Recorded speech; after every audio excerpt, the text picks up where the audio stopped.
Bapak Ibu terkasih, ada saya mau bicara begini ya. Saya lihat hari-hari ini trennya itu begini ya. Jadi kalau ada jemaat lihat hamba Tuhan yang Tuhan pakai luar biasa, biasa banyak sekali mereka tuh nimbrung-nimbrung di medsos begitu, dan mereka selalu punya satu permintaan, yaitu mereka minta didoakan. Jadi mereka minta didoakan. Jadi kadang-kadang saya bosan ya. Jadi mereka kalau lihat hamba Tuhan pakai, mereka tuh selalu datang punya satu permintaan, yaitu mereka minta doa. Dari masalah hutang apa saya lihat banyak sekali. Saya mau bilang satu hari itu yang di medsos saya itu kalau masuk permintaan-permintaan begitu tuh bisa 20-30 orang. Bayangkan, itu dari seluruh Indonesia, 23 orang, banyak sekali.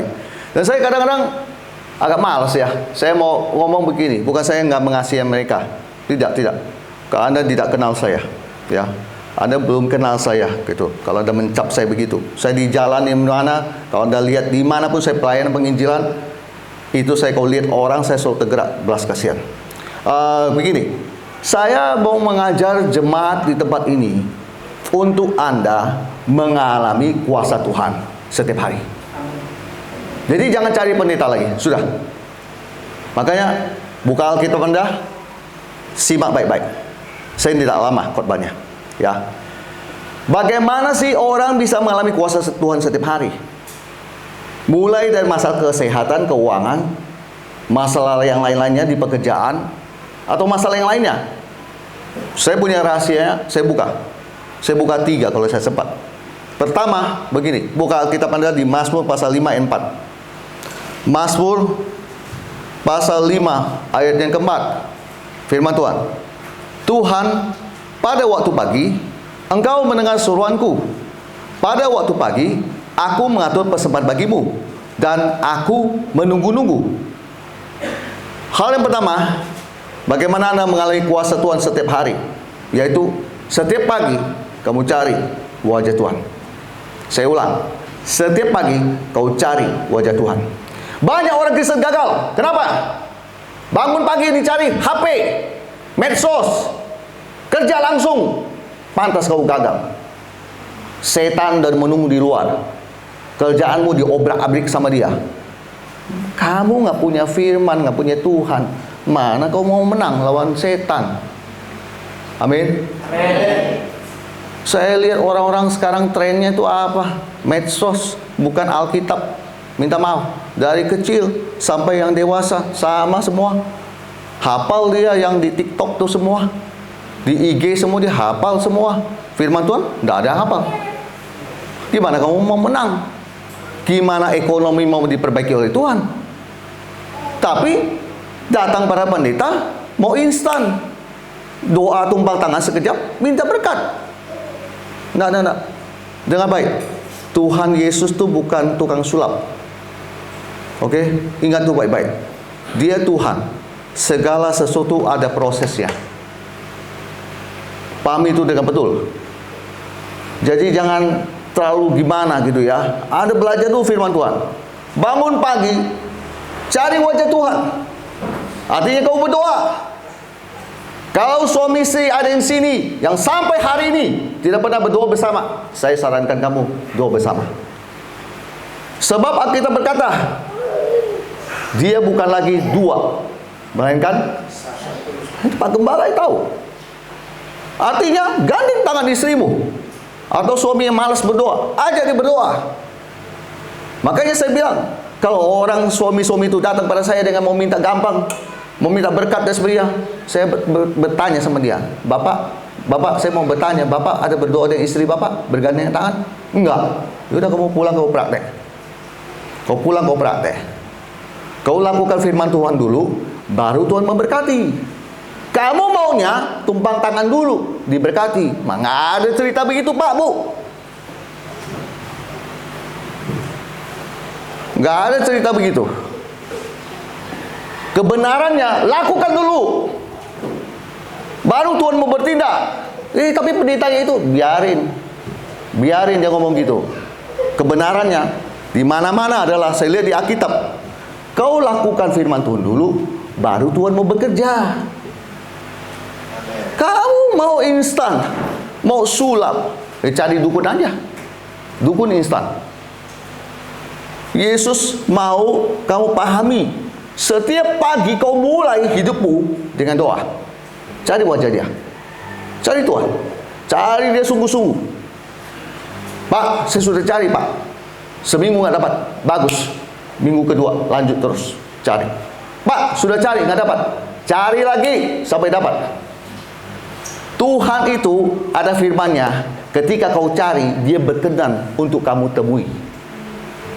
Yang baca katakan amin. Berarti yang lain tidak baca. Kau cari Dia berkenan kasih kamu ketemui. Pak, Bu, simple saja. Kalau kamu mau mengalami kuasa Tuhan setiap pagi, mulai aktivitasmu pagi, kau cari Tuhan. Jangan cari HP-mu. Jangan pagi-pagi sudah telepon karyawan, telepon apa urusan kerja, pusing Pak Bu, pusing. Kau isi pagimu dengan urusan dunia, kau nggak akan siap mental hadapi itu nanti. Tapi kalau kamu isi hidupmu pagimu dengan firman Tuhan, dengan doa, kau sudah siap mental menghadapi semua yang ada. Itulah sebabnya jangan heran orang-orang kayak kami pagi keluar, semua masalah depan sudah ada. Bapak Ibu kan pikir aja secara logis. Kalau hamba Tuhan, makin Tuhan pakai, pasti makin tinggi. Ya kayak pohon aja. Anda lihat aja, anginnya kencang atau tidak. Kalau hidup kami tidak jadi contoh, setiap pagi mencari Tuhan, bentar, bang, jatuh. Kenapa banyak hamba Tuhan terlilit hutang? Nggak cari Tuhan. Dia cari apa? Bank. Dia cari apa? Pinjaman. Pak Bu, di dalam nama Yesus, saya tidak pernah berhutang sama bank sampai hari ini. Saya beli mobil, saya beli cash. Saya nggak pakai hutang. Uangnya dari mana? Tuhan. Cari Tuhan. Amin. Cari Tuhan setiap pagi. Cari wajahnya. Rindukan Dia. Mau bertemu dengan Dia. Kau rindu tuh tahu kayak gimana Pak Bu? Kamu sehari nggak ketemu aja udah rasanya kehilangan. Saya nggak bisa jauh dari istri saya, Pak Bu. Dengan baik. Saya nggak bisa jauh dari istri saya. Saya dalam pelayanan nggak pernah saya nggak bawa istri saya. Minta maaf. Kamu nggak akan temukan saya evangelis Hendrik berjalan sendirian. Nggak akan. Minta maaf, nggak akan. 16 tahun pelayanan keliling Indonesia. Nggak pernah saya cuma mau hebat tiket dia, saya tinggalkan dia. Terus saya jalan sendiri. Hanya orang bodoh yang melakukan itu. Penginjil yang bodoh melakukan itu. Apalagi penginjil ganteng begini, rambut berdiri.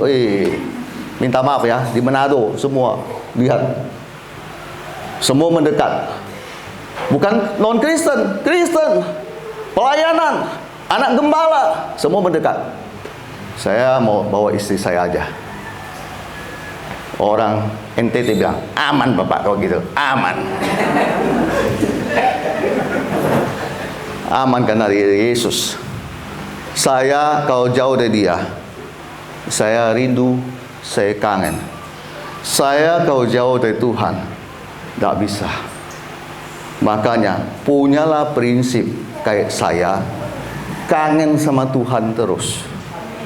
Jangan kamu setiap kali datangin Tuhan, Pak, Tuhan, ini hutang belum dibayar. Ya Tuhan bilang, itu lagi cicilan, motor udah jatuh tempo, Tuhan, tolong. Ya doa kayak gitu. Ampun deh. Pusing saya, sebagai pendeta aja saya pusing dengar gitu. Nggak pernah ada yang lain. Itu terus. Kapan imanmu akan berubah? Pendeta kayak gitu khotbahnya keras, mengasihi jemaat. Justru saya kasih tahu kamu biar kamu berubah. Kalau saya nggak kasih tahu kamu hidupnya begitu terus kan? Hutang lagi, gali lubang, tutup lubang, gali lubang, tutup lubang. Kasian banget ya. Dalam nama Yesus saya nggak pernah gali lubang, tutup lubang. Saya benci dengan hutang. Dan saya benci itu yang orang-orang yang selalu orang bank semua tuh datang. Pak Pendeta, Bapak, ini Bapak cicilannya ringan sekali Bapak bisa ambil 50 juta. Saya bilang aja enggak. Terus mendesak. Akhirnya saya bilang gini, Ibu, saya sudah banyak uang, jadi saya nggak butuh. Oh, Bapak banyak uang ya? Ya udah, cara ngusirnya begitu. Saya sudah banyak uang. Akhirnya dia mundur. Pak, Bu, Jangan terjebak dengan permainan dunia. Salah satunya pinjaman. Bebaskan dirimu dari pinjaman. Kalau nggak percaya, teruslah lakukan. Saya jamin Anda kau tidur, saya pikir, oh ini belum dibayar. Oh, kata tidur nggak tenang kan? Oke, saya kembali. Hal yang kedua, Yesaya pasal 30 ayat 21. Yesaya pasal 30 ayat 21. Dan telingamu akan mendengar perkataan ini dari belakangmu. Inilah jalan, berjalanlah mengikutinya, entah kamu menganan atau mengiri. Apa maksud Bapak? Yang kedua, kalau kamu mau mengalami kuasa Tuhan setiap pagi, setiap hari, tidak lain adalah kamu umat Tuhan harus meminta suara Tuhan dan mendengarnya. Pak, maksud Bapak, saya percaya bahwa suara Tuhan pertama adalah Alkitab. Dan saya nggak akan bilang, oh kamu dengar apa aja. Enggak. Suara pertama adalah Alkitab. Jadi kalau Bapak Ibu tidak pernah baca Alkitab, kamu susah mendengar suara Tuhan. Saya ulangi, kalau Bapak Ibu tidak pernah membaca Alkitab secara rutin setiap hari, kamu pasti susah mendengar suara Tuhan. Alkitab firman Tuhan adalah penuntun hidupmu untuk kamu berjalan lurus dan berjalan yang kelok-kelok. Artinya menjauhi segala yang jahat. Orang baca Alkitab pasti berbeda dengan orang yang tidak baca Alkitab. Dan saya lihat orang hidupnya baca firman Tuhan dan mempunyai firman Tuhan di dalam dia. Yohanes pasal 15 berkata dia berbuah banyak. Sebaliknya yang tidak baca Alkitab, minta maaf, kering. Karena firman itu tidak ada dalam hidup dia. Yang ada adalah suara-suara dunia yang menuntun dia, dan iblis yang menuntun dia. Pak, Bu, hal yang paling penting kamu mengalami kuasa Tuhan setiap hari adalah kamu meminta suara Tuhan.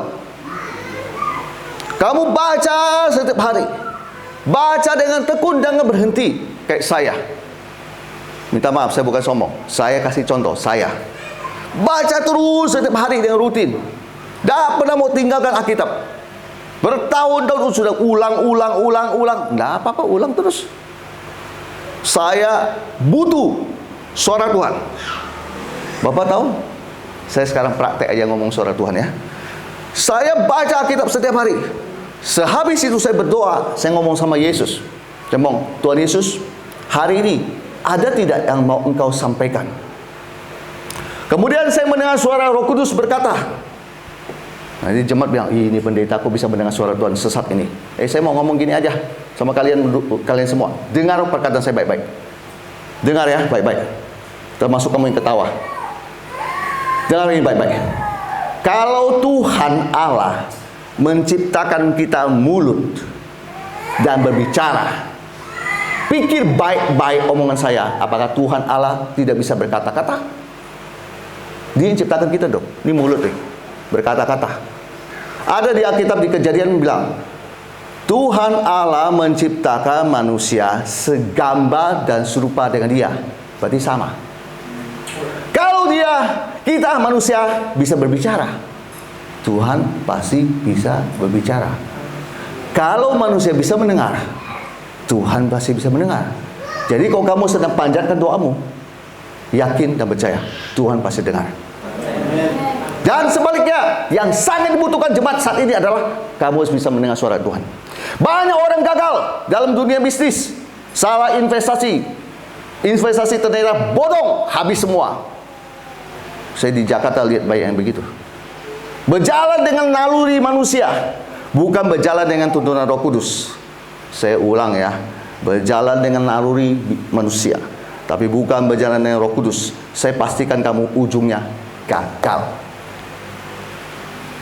Mereka habis gagal, mereka baru telepon saya.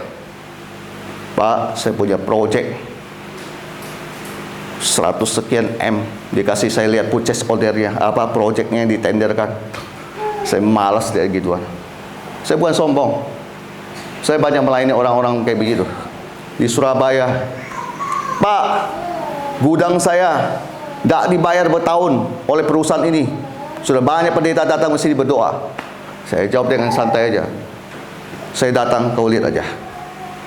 Kayaknya sombong ya, tapi saya berkata iman. Saya datang, kau lihat aja. Gudangnya bisa pakai mobil, kau keliling. Gudangnya luas sekali, bisa pakai mobil keliling. Gitu. Saya coba berdiri di situ. Berapa hutangnya? Sekian M. Bukan 10, 100 ke atas. Bertahun nggak pernah dibayar. Saya berdoa situ. Akhirnya gimana Pak? Dibayar, cair. Semua karena Tuhan. Amin. Saya harus bisa mendengar suara Tuhan. Saya pernah diundang suami istri, dia punya dealer mobil mewah di Surabaya. Dia undang saya datang, tapi suaminya nggak tahu. Jadi dia suruh saya belagak. Ya ampun. Saya bilang, gimana Bu? Kayak begini. Iya, suami saya pernah mencekik saya. Dia kasih saya lihat foto CCTV ya, dicekik. Jadi dia maunya saya bisa mendamaikan dia dengan suaminya. Ini kan kasus sulit Pak Bu. Suaminya nggak tahu. Saya datang dari Jakarta untuk ke situ, untuk urusan itu. Dia suruh saya belagak. Saya katakan, gimana ya? Saya susah sekali. Jadi diundanglah kami makan di sebuah restoran mewah. Lalu saya berbicara. Habis berbicara, langsung suaminya mulai panas. Tapi saya masih dalam kendali Tuhan. Saya masih bertanya sama Roh Kudus, Tuhan, habis ini saya mesti ngomong apa? Ini, kamu harus bisa mendengar suara Tuhan. Kalau tidak, hancur kamu. Sambil saya menatap dia, saya terus connect dengan Tuhan. Tuhan, habis ini saya mesti ngomong apa? Jadi suaminya putuskan, habis makan, dia bilang, oke, kalau gitu, besok kita ketemu. Kita meeting lagi di suatu tempat. Kalau orang udah kaya, Pak Bu ya, saya baru ngeh gitu ya, baru lihat yang begitu. Orang kaya, dia sewa satu ruangan besar, lebih besar ini, ber-AC di hotel. Hanya untuk 3 orang duduk di dalam. Lucu ya, 3 orang dong duduk di dalam. Dia sewa itu, dia bayar itu. Saya duduk, saya lihatin dia. Wah, berantem berdua. Sudah teriak-teriakan di situ. Saya coba butuh satu suara Tuhan untuk meredam itu semua. Dan saya dapat. Ketika saya ngomong, diam, akhirnya sodorkan tangan. Habis itu berakhir, bye. Habis itu berakhir, saya ditraktir makan. Habis itu saya pulang ke Jakarta. Di situ saya sangat membutuhkan suara Tuhan. Psikologi, jangan ajarin saya ini psikologi. Saya dari dulu paling suka buku psikologi. Buku apa yang tidak pernah saya baca, semua saya baca. Nggak nolong. Suara Tuhan yang akan menolong. Suara Tuhan akan menolong. Saya kasih tahu lagi ya, satu kesaksian. Ya, baik, silakan ke depan. Tuhan mau pakai kamu. Ini murid saya. Suatu hari, dia datang sama saya. Dia bilang istrinya akan melahirkan di bulan sekian. Bulan Mei. Ya, right, benar ya? April. Bukan. Dokter bilang Mei ya? Mei ya? Oh, dokter bilang Mei. Tetapi karena beliau ini sangat mendukung saya. Beliau setia. Beliau bilang, saya mau ikut sama pastor. Tapi istrinya bilang, ya akan melahirkan di sini, nggak akan bisa dan sebagainya. Dan akhirnya suatu hari saya dan dia berdoa.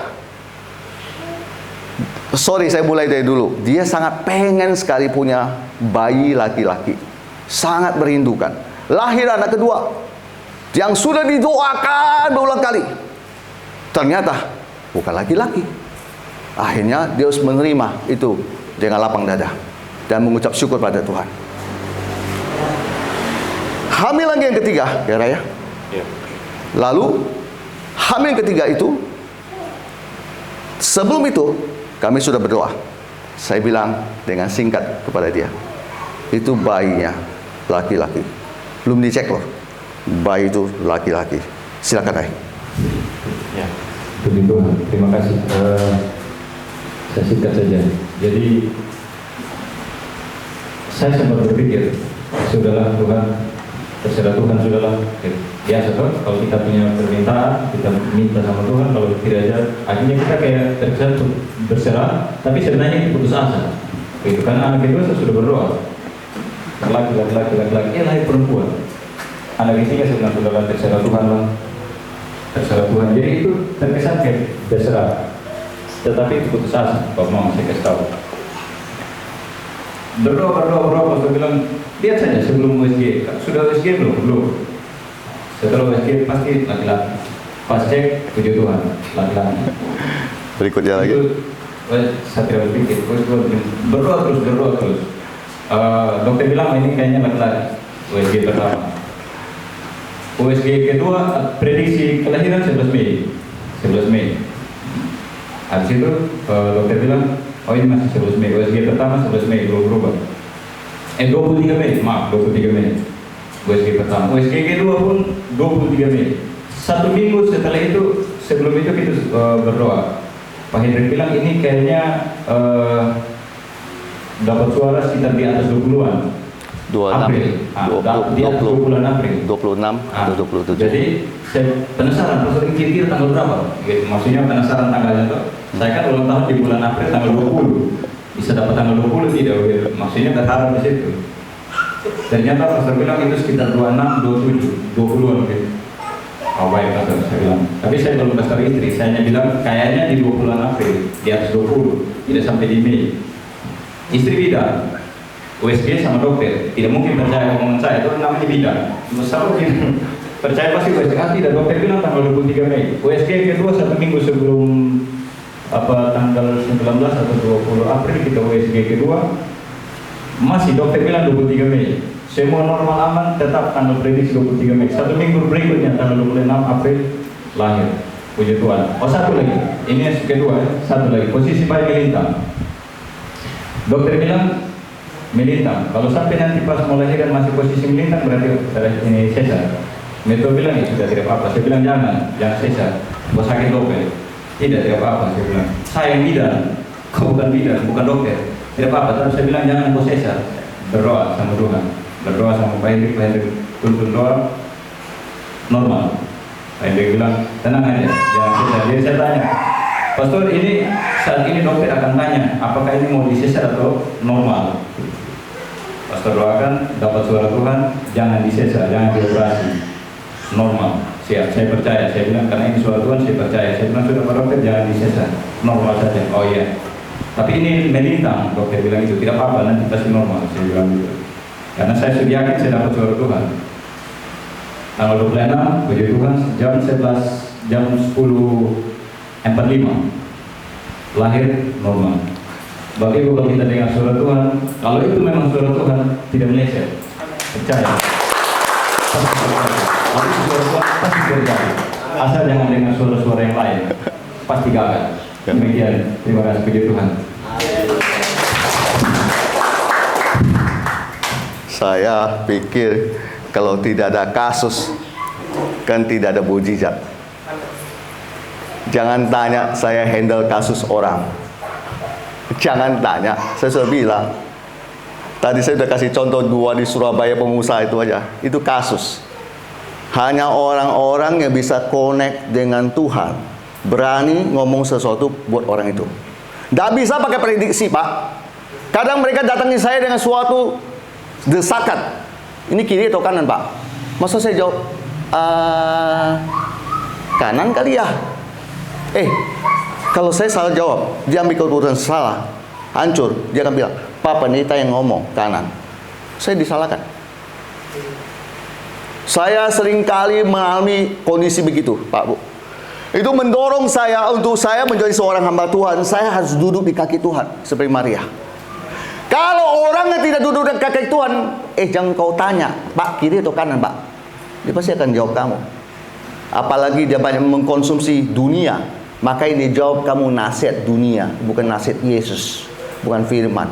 Minta maaf, hamba Tuhan yang masih suka konsumsi dunia akan salah menjawab jemaat. Yang dijawab adalah dunia, hikmat dunia. Kamu butuh hikmat dari Tuhan, bukan hikmat dari dunia. Bidan punya ilmu aja kalah, dokter aja kalah, ngomong tanggal sekian. Saya bilang, Tuhan bilang sama saya, kalau nggak 26, 27. Ya, itu sampai tanggal loh dibilang loh, 26 atau 27. Hanya dia yang bisa, saya nggak bisa. Hanya dia yang bisa. Meminta suaranya dan mendengarnya. Banyak orang tidak meminta suara Tuhan. Gimana Tuhan mau ngomong? Kamu nggak pernah bertanya untuk kuliah anakmu nanti mau kuliah di mana? Kau yang tentukan sendiri. Habis tentukan kamu gagal, kamu cari Tuhan. Kamu salah, Bu. Dari mimbarnya saya mau bilang, kamu salah. Siapa suruh kamu nggak tanya Tuhan dulu? Kamu mulai bisnis tengah jalan bermasalah, terus kamu baru cari Tuhan. Itu kan sudah hancur. Baru kau cari. Kalau saya jadi kamu lebih pintar, saya cari dulu. Amin. Saya cari dulu. Udah dapat, pasti nggak akan hancur. Kalaupun Tuhan izinkan turun, ingat, Alkitab ada mencatat 7 kali orang jatuh, 7 kali juga bangkit. Saya paling suka dalam pelajaran dan firman Tuhan adalah mendengar dan meminta suara Tuhan dan mendengarnya.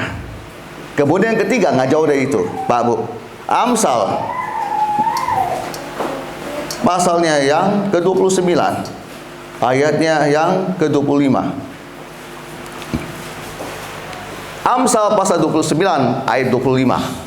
Takut kepada orang menderang jerat, tetapi siapa percaya pada Tuhan dilindungi. Saya ulang, takut kepada orang menderang jerat, tapi siapa percaya pada Tuhan dilindungi. Maksudnya apa Pak Bu? Saya mau bahas yang nomor 3 adalah tentang ketaatan total. Habis minta, dengar. Ketiga, ketaatan total. Lalu apa hubungannya Amsal 29 ayat 25? Seringkali takut kepada orang mematikan suara Tuhan. Nggak enak hati lah Pak.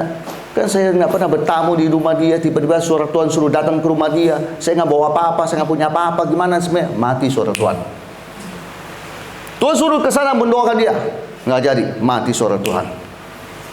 Saya sering kali melihat ketaatan kegagalan para hamba Tuhan adalah ketika dia tidak taat. Minta maaf, saya ulang lagi. Saya sering kali melihat kegagalan hamba Tuhan dalam pelayanan adalah ketika dia gagal untuk taat sama Tuhan.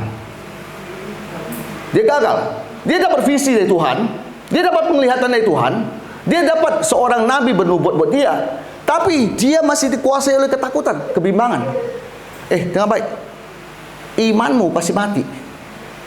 Karena takut dan bimbang menggoncangkan itu semua. Membuat intimidasi itu bereaksi dalam dirimu.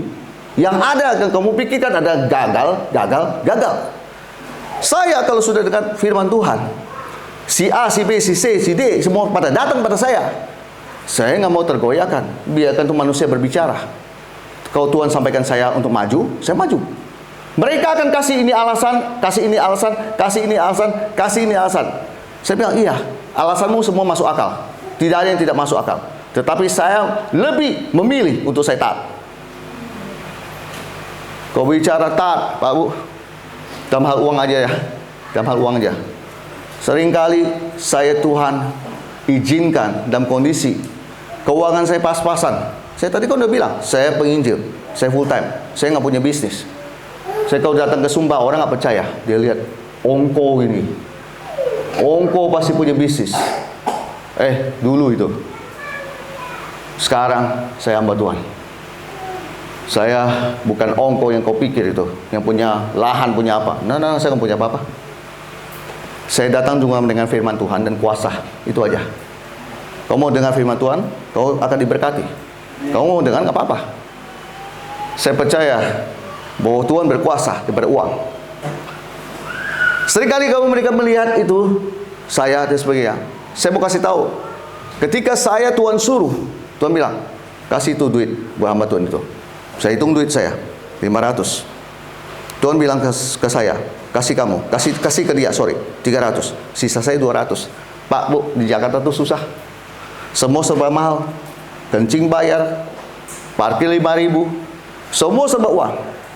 Tapi disitulah Kamu harus dengar suara Tuhan. Kamu harus taat. Saya nggak pakai kompromi. Saya bertindak cepat. Saya kasih kesaksian singkat aja. Satu, saya teringat satu. Ada seorang kawan di pedalaman Kalimantan Barat. Kalau saya sebut daerahnya, Anda nggak akan tahu, karena Anda nggak pergi ke situ. Dia punya gereja. Hamba Tuhan ini suatu hari kena diabetes, habis badannya. Jadi saya memang karena belas kasihan teman ya. Saya sering kasih dia uang untuk dia pergi berobat ke Pontianak. Jadi dari tempat dia ke Pontianak itu jauh, harus pakai ambulan dan sebagainya. Suatu hari siang, saya habis berkebun ya, di atas saya ada kebun kayak macam saya tanam lidah buaya dan sebagainya. Lalu Tuhan kira-kira kasih nampak itu ibu gembala itu. Jadi suami dia yang teman dengan saya. Maksudnya dia ada teman saya, suaminya itu. Jadi ibu ini istrinya. Dia kasih nampak. Lalu saya langsung WA istri saya, karena saya tahu itu signal dari Tuhan. Ya. Jadi kalau orang Kristen yang masih belum tahu signal Tuhan, kasihan deh loh. Ya, harus belajar apa itu signal dari Tuhan. Saya bilang sama istri saya, kau tolong ke ATM, jalan ke ATM, setor uang itu buat dia, sekian. Saya sudah tulis di WA saya, sekian. Istri saya komplain sama saya begini. Dia bilang gini, nanti ajalah. Saya bilang, kamu mau lakukan sekarang atau tidak? Saya agak tegas, mau lakukan sekarang atau tidak? Kesana, aku bilang, kasih dia uang. Istri saya akhirnya agak terpaksa, jalan agak panas ke ATM. Untuk apa? Kirim uang kepada ibu gembala ini. Habis kirim, struknya dikirim ke saya forward ke ibu gembala. Ibu gembala ngomong, terima kasih, sudah. Saya nggak pernah tahu apa-apa kan. Berapa bulan kemudian, waktu saya kembali lagi ke Kalimantan Barat, di kesekian hari suaminya meninggal, ibu gembala itu maju ke depan mimbar dan dia bersaksi. Kesaksiannya itu membuat istri saya agak shock. Kenapa? Karena ibu gembala itu berkata, ketika harus membayar, dia melangkah dari iman, maju ke depan kasir. Wih, saya nggak habis pikir, ada orang kayak begitu ya. Jadi dia melangkah dari iman dengan kondisi nggak ada punya uang, tapi melangkah dari iman ke kasir. Kan lucu ya. Mau bayar pakai apa? Di tengah antrian kesekian, WA saya masuk, duit saya masuk. Istri saya berpikir, kalau saja saya tidak taat, kira-kira apa jadinya? Kesaksian itu nggak akan ada, Bu. Kesaksian itu nggak akan ada. Bapak Ibu lihat saya begini, saya sebenarnya punya jas, cuma saya nggak mau pakai. Agak panas Pak sini, maaf. Bukan saya nggak mau kayak Bapak. Saya punya jas ada di mobil, saya nggak mau pakai. Bapak Ibu tahu, jas saya, Bapak minta maaf saya bukan sombong ya. Bapak, Ibu tahu jas saya ada berapa? 27. Saya punya yang motif Sumba, punya motif sabu. Yang sabu saya kasih orang. Dan saya punya semua rata-rata made in China. Berarti saya impor. Dari mana datangnya? Tuhan. Saya minta sama orang, minta maaf ya. Saya dulu pernah kerja. Saya dulu pernah pegang uang banyak.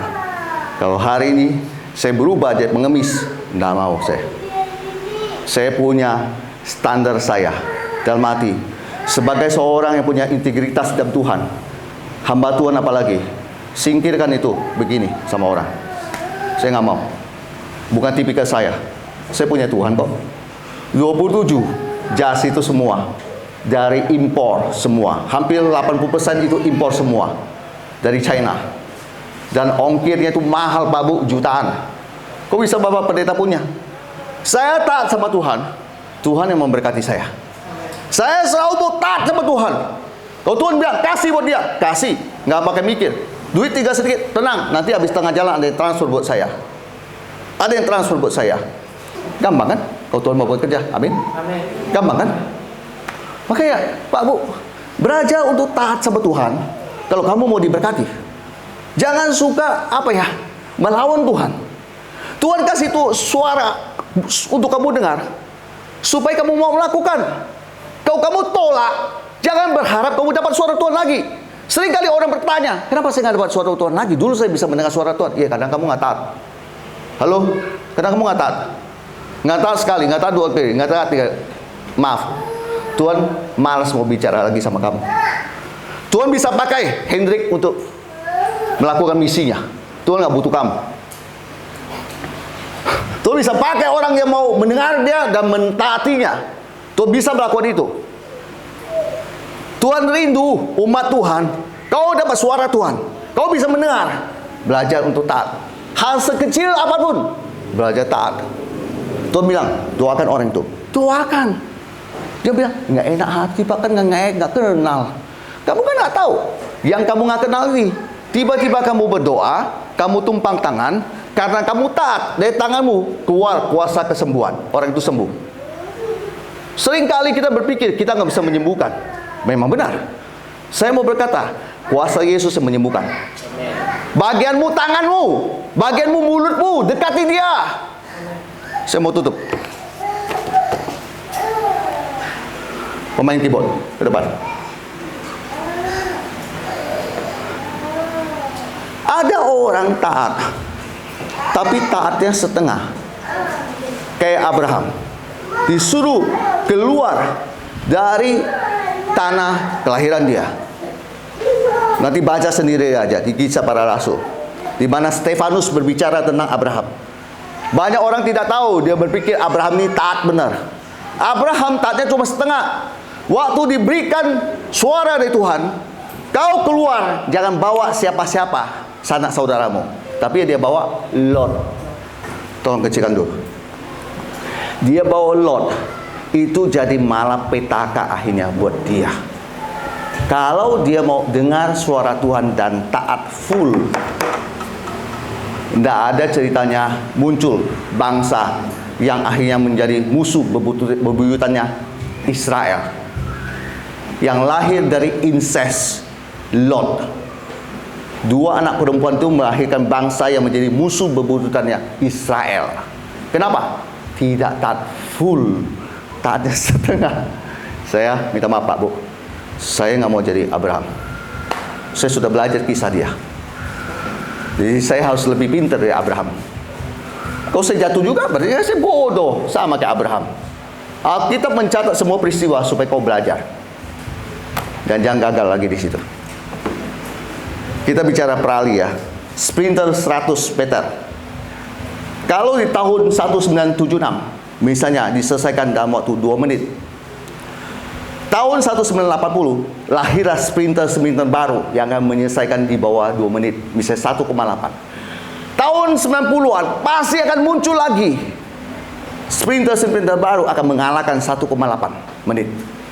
Sekarang kita punya paduan Alkitab. Harusnya kita bisa lebih baik daripada tokoh-tokoh di Alkitab itu. Karena firman Tuhan sudah mengajar toh. Saya sudah selesai. Saya mau bertanya. Silakan Bapak, naik sedikit apa Bapak. Cukup. Adakah Bapak Ibu terkasih di sini yang mau didoakan? Tadi saya lihat beberapa ibu, saya lihat hatinya terluka. Kau nggak bisa hidup dengan hati terluka. Kamu butuh dipulihkan. Kalau kamu nggak mau dipulihkan, juga nggak jadi soal. Buat saya gampang aja. Karena saya cuma hamba Tuhan kayak Tuhan Yesus. Tanya, siapa mau ikut aku? Yang mau ikut, ikut. Yang nggak mau ikut, ya udah, tetap di tempat. Saya mau bertanya, kalau ada ibu-ibu yang merasa hatimu banyak luka, maju ke depan. Saya akan berdoa berada.